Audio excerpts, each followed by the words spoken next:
Agar-agar நல்லா கரைஞ்சிருச்சு. இப்போ நம்ம வந்து சுகர் ஆட் பண்ணிக்கலாம்.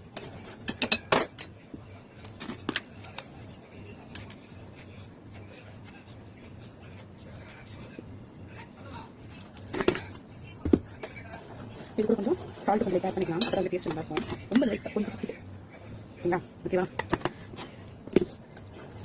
சக்கரை நல்லா கரையணும். சக்கரை நல்லா கரைஞ்சிச்சு. இப்போ நம்ம வந்து ஊற வச்சிருக்க பாதாம் பிசினுக்கு ஒரு 3 ஸ்பூன் சேர்த்துக்கலாம். நிறைய சேர்க்கலாம். கொஞ்சம் 3 ஸ்பூன் நல்லா கலந்து விட்டுக்கலாம். கொதிக்குது.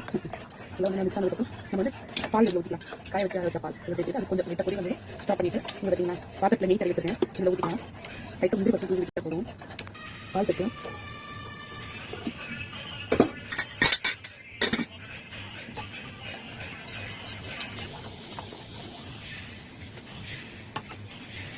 பால் கொதி வரது எடுத்துருவேன். இதை வந்து நம்ம பாத்திரத்துக்கு மாற்றிக்கலாம்.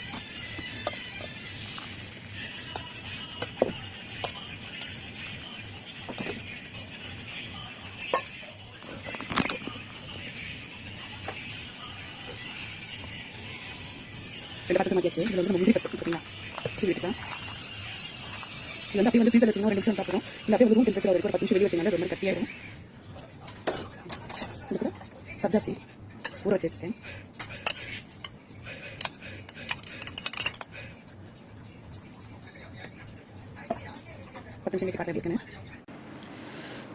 பார்த்தீங்களா, நல்லா செட் ஆகிடுச்சு.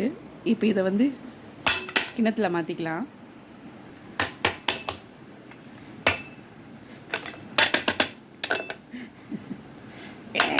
வந்துரு அடையில வந்துச்சு. ஏதோ ஒருங்க முந்திரி பருப்பெல்லாம் இருக்குது. ஐயோ, உள்ள இன்னும் கொஞ்சம் செட் ஆகலை. அடியில் கொஞ்சம் சூடாகவே இருக்குது. அன்றைக்கெல்லாம் நல்லா செட் ஆகிடுச்சு. அப்போ கொஞ்ச நேரம் இருக்கட்டும். இந்த இடத்துல செட் ஆகிற வரைக்கும் தெரியுதுங்களா? இங்கே மட்டும்தான், இந்த இடத்துல மட்டும்தான் அவ்வளோ தூரம் தான் செட் ஆகலை. ஆனால் இதெல்லாம் செட் ஆகிடுச்சு நல்லா. அப்போ கொஞ்ச நேரம் வெயிட் பண்ணுவோம். நல்லா செட் ஆகிடுச்சு. இப்போ நம்ம கட் பண்ணி பார்க்கலாம்.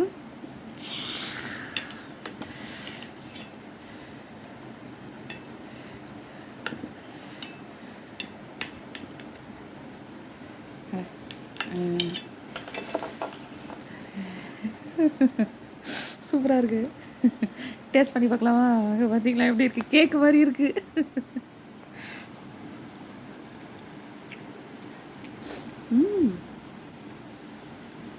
சூப்பராக இருக்குப்பா.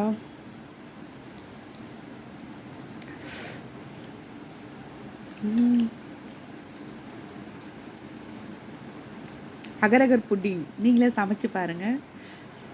சந்தோஷமா இருங்க. Bow bow.